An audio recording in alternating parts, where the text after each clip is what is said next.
किराएदार बेटा। उठ जा नालायक, सुबह के 8 बजने को है। तुझे एग्जाम नहीं देना क्या? थोड़ी देर और सोने दीजिए ना पापा। तू उठता या फिर मैं तेरे ऊपर पानी फेंकूं? रोज गधों की तरह सोता रहता है, पेपर की कोई टेंशन ही नहीं है। और एक हमारा समय था जब हम पेपर में फेल होने के डर से रात भर पढ़ा करते थे, सो ही नहीं पाते थे। तो क्या अब आप उसका बदला मुझसे लेंगे? मैं 15 मिनट बाद उठ जाऊंगा, आप प्लीज जाइए, मुझे डिस्टर्ब मत कीजिए। इतना कहकर रौनक रजाई ढककर फिर से सो जाता है। तू ऐसा नहीं मानेगा, रुक मैं अभी पानी लेकर आता हूँ।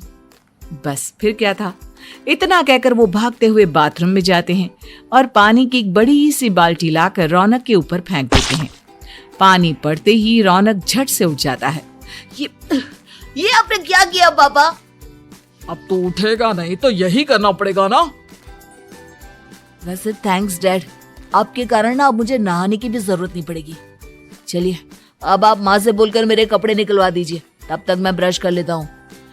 वैसे कल ना आप एक काम और करना, नहलाने के साथ साथ मुझे ब्रश भी करवा देना। ये ब्रश करने में ना मुझे बहुत आलस आता है। रौनक की बातों से अरविंद का मुंह खुला का खुला रह जाता है। वो अपनी पत्नी कमला के पास जाता है और रौनक की हरकतों के बारे में बताता है, जिसे सुन उसकी पत्नी हंसने लगती है। तुम अपने बेटे को समझाने के बजाय हंस रही हो। रौनक बच्चा है, धीरे धीरे सुधर जाएगा। आप क्यों उसके पीछे पड़े रहते हो? अभी नहीं सुधरेगा तो कब सुधरेगा? 10वीं क्लास में है रौनक, वो अब कोई बच्चा नहीं रहा। अरविंद की इतना बोलते ही वहाँ रौनक भी आ जाता है। क्या डैड, मैंने आपको एक काम दिया था, वो भी नहीं हुआ आपसे। अरे क्या हुआ बेटा? माँ, मैंने डैड से बोला था कि वो आपको बोलकर मेरे स्कूल की यूनिफॉर्म निकाल दे, लेकिन मेरे पीछे पड़ने के अलावा इनसे एक काम ढंग से नहीं होता। देख रही हो कमला, देख रही हो अपने लाडले को? अरे आप चुप रहिए जी। चलो बेटा, मैं तुम्हें कपड़े निकाल कर दे देती हूँ। बस ऐसे ही साल पर साल बीतते जाते हैं, लेकिन रौनक के रवैये में कोई बदलाव नहीं आता। वो पहले से भी ज्यादा आलसी और पूरी तरह अपने माता पिता पर निर्भर हो जाता है। 2 साल बाद पता नहीं कहाँ गायब रहता है पूरे दिन, अब तक तो आ जाना चाहिए था। अरे आप इतनी फिक्र क्यों कर रहे हैं उसकी? दोस्तों के साथ खेल रहा होगा, आ जाएगा अभी। ये कोई टाइम है खेलने का? 10 बजने वाले हैं, इतनी रात में कौन खेलता है? कमला कुछ कहती उससे पहले ही रौनक वहाँ आ जाता है। मम्मी जल्दी से खाना लगा दो, बहुत भूख लग रही है। तुम्हें तब तक खाना नहीं मिलेगा जब तक तुम बता नहीं देते कि इतनी रात गए कहाँ से आ रहे हो। ओ प्लीज डैड, अब आप एसी पे प्रद्युमन बनकर मेरे सर पर बंदूक लेकर मत बैठ जाना। फालतू की बकवास बंद कर और बता कहाँ से आ रहा है। माँ अब समझाइए ना डैड को। बता देना बेटा, इनको भी तसल्ली हो जाएगी। आप बोल रही हैं तो बता देता हूँ, मैं दोस्तों के साथ मूवी देखने गया था, इसलिए देर हो गई। तो इन सब चीजों में मेरे पैसे उड़ाता है। कभी 1 रुपया कमाने के बारे में सोचा है तूने? जब देखो हवा की तरह पैसे उड़ाता रहता है। माँ अब आप इन्हें चुप करा दीजिए, वरना ना मुझे गुस्सा आ जाएगा। अच्छा क्या कर लेगा? बता ना, क्या कर लेगा तू? वैसे बात तो ठीक ही है, मैं कर ही क्या सकता हूँ। पैसे तो फिर भी मैं आपसे ही मांगूंगा ना। चलिए अब ये सब बात छोड़िए और मम्मी मेरे लिए खाना लगा दीजिए। अभी लगा देती हूँ बेटा। मैं बता रहा हूँ कमला, एक दिन ये ऐसे ही बिगड़ जाएगा। ओफो, आप क्यों इतना पीछे पड़े रहते हो मेरे बच्चे के? बात की बाद में देखेंगे, अभी आप शांति से उसे खाना खाने देंगे। अगले दिन, डैडी मुझे 10,000 रुपए चाहिए। हाँ? अब इतने पैसे क्यों चाहिए तुझे? डैड आप बिना सवाल किए कभी पैसे नहीं दे सकते क्या? जब तक तू बताएगा नहीं तुझे पैसे भी नहीं मिलेंगे। अरे अब आप अपने बेटे को पैसे भी नहीं दे सकते? नालायक, तेरी उम्र के लोग नौकरी करते हैं और एक तू है जो नौकरी करने का नाम ही नहीं लेता कभी। आप लोगों के होते हुए भला मैं नौकरी क्यों करूं? अरे हम कब तक पैसे देंगे तुझे?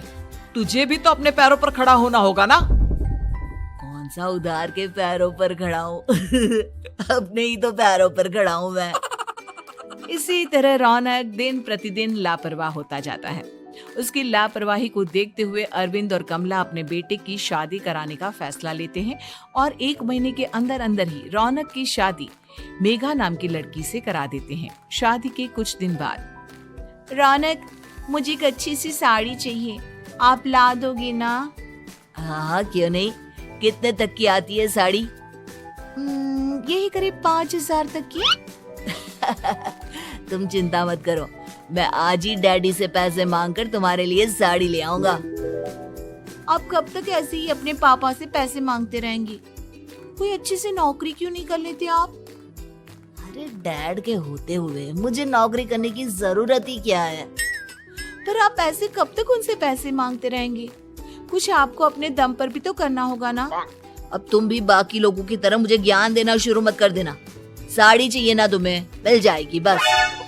इतना कहकर रौनक अपने पिता से पैसे मांगने चला जाता है।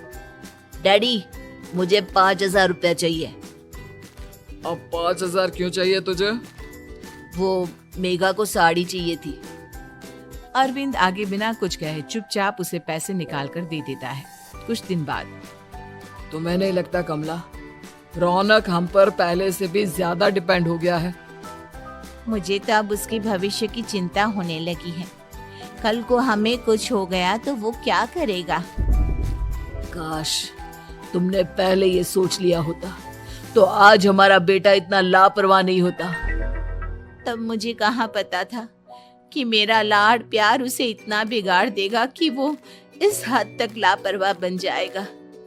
कोई बात नहीं, अभी भी देर नहीं हुई। मुझे पता है उसे कैसे सुधारा जा सकता है। कैसे? अरविंद कुछ कहता उससे पहले रौनक वहां आ जाता है और पैसों के लिए हाथ फैलाने लगता है।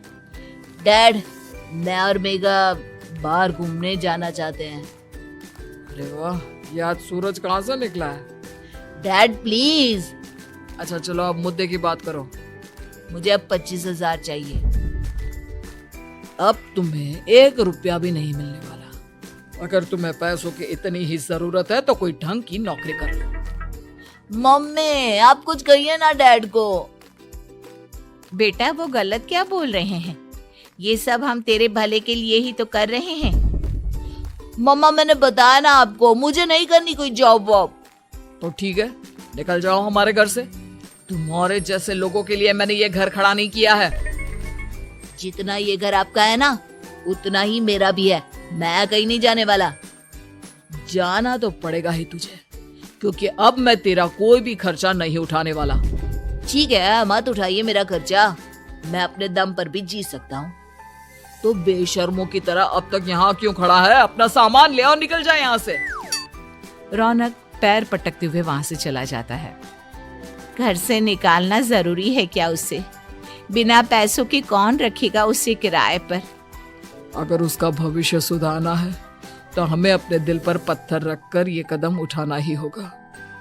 दोनों बात कर रहे होते हैं कि रौनक अपनी पत्नी के साथ एक बड़ा सा बैग लेकर घर से निकल जाता है, लेकिन घर से बाहर उसे कोई भी मुफ्त में अपने घर किराए पर नहीं रखता।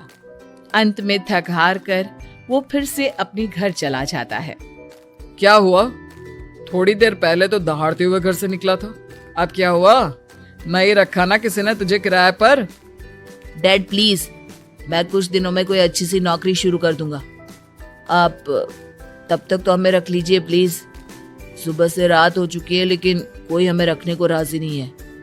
अब आप ही बताइए, इतनी रात को मैं मेघा को लेकर कहाँ जाऊंगा?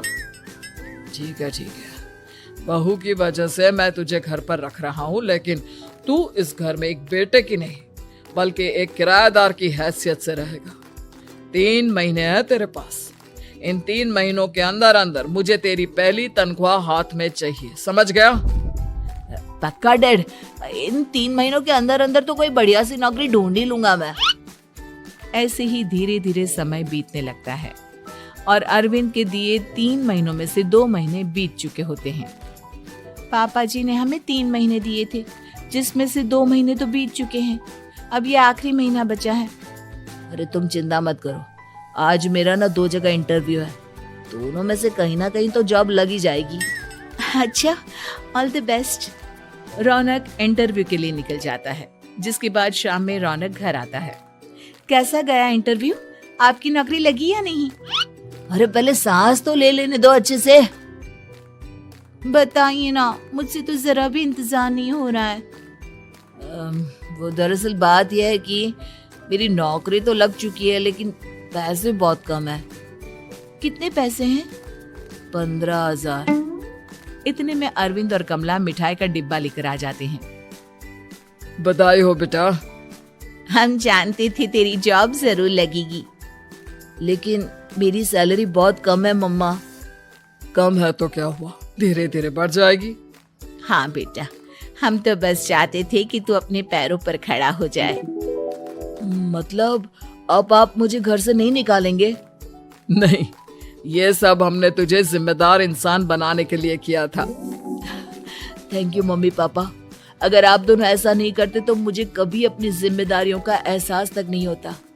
आज आपने मुझे सिखा दिया कि इंसान का अपने पैरों पर खड़ा होना भी जरूरी होता है। इतना कहकर रौनक झट से अपने माता पिता के गले लग जाता है और अपनी कमाई की पहली तनख्वाह वो अपने माता पिता के हाथ में सौंपता है। इस तरह रौनक एक गैर जिम्मेदार व्यक्ति से एक जिम्मेदार व्यक्ति बन जाता है।